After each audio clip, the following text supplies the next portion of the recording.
Am I deaf? I think so. No one would believe that about me. For a long time. No one. As a child, my parents were very clear. They said, "You are not deaf." Deaf people don't speak, and you can speak. Deaf people sign, and you can't do that. You are not deaf. That's something I believed about myself. I wasn't deaf. But I knew that I couldn't hear. My parents knew that.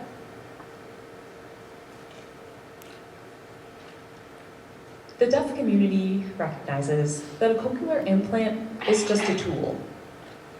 The hearing world doesn't see it that way. The marketing world sees it as a magic fix. Research, interviews, parents who have children with cochlear implants all reinforce the idea that if someone gets a cochlear implant, they will be just like a hearing person. I got a cochlear implant. It wasn't a magic fix. I wasn't just like my parents. I wasn't just like a hearing person. But I'd always been told I wasn't deaf. I decided to identify as a deaf person. I knew I was deaf because my friends could pick up the phone and call someone, and I couldn't do that. I knew I was deaf because when I was hanging out with friends, they told me I was being too loud. I knew I was deaf because from the ages of 6 to 9, my parents gave me weekly injections to try to preserve the little residual hearing that I did have left.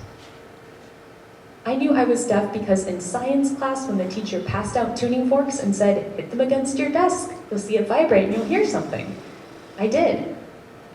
I saw something, but I didn't hear anything. I knew I was deaf because sometimes I would have a conversation with a hearing person and not understand a word they said. I did have a teacher of the deaf. I was pulled out of my regular classes every week to do speech therapy because I had the cochlear implant. I remember one day, I told my teacher about the most amazing dream I'd had the night before. Sitting around a table with friends, chatting. And I understood everything they were saying. The first time they said it. The first time in 14 years, I understood everything my friends were talking about. I told them I wanted to transfer schools. I wanted to be around other deaf people. I wanted to learn how to sign. And of course, you know what that response was. But you're not deaf. Emily. I wasn't having it. I fought with the school. I fought with my teachers, with my parents, with the doctors, with the audiologists, and I did transfer schools.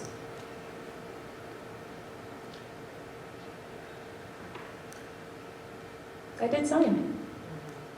But does that mean I was happy in this deaf program?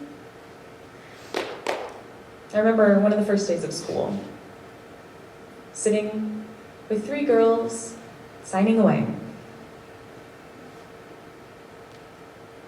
And again, I understood nothing of what they were saying. The same old thing that I had been experiencing my entire life, it just looked a little bit different now. They saw me as a hearing person. I couldn't understand their signs. I was awkward. And I could speak. They wrote me off as hearing. So I got to work. For 4 years, I went to deaf events. I met deaf people. I interacted with those deaf students at my school. I worked to pick up American Sign Language.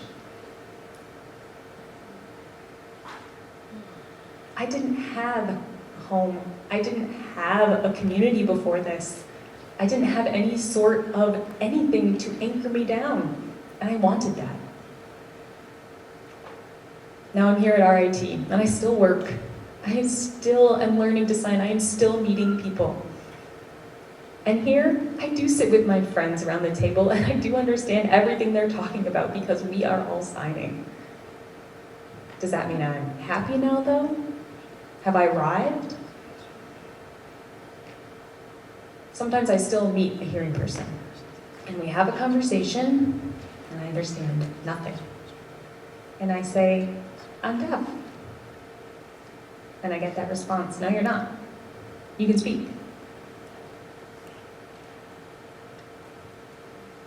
Sometimes I meet a deaf person. We have a conversation using sign language, and I say, I'm deaf just like you. And they say, hold on. You are not deaf just like me. You don't look deaf. You speak. So I'll ask you again. Am I deaf? Find out. Let me know.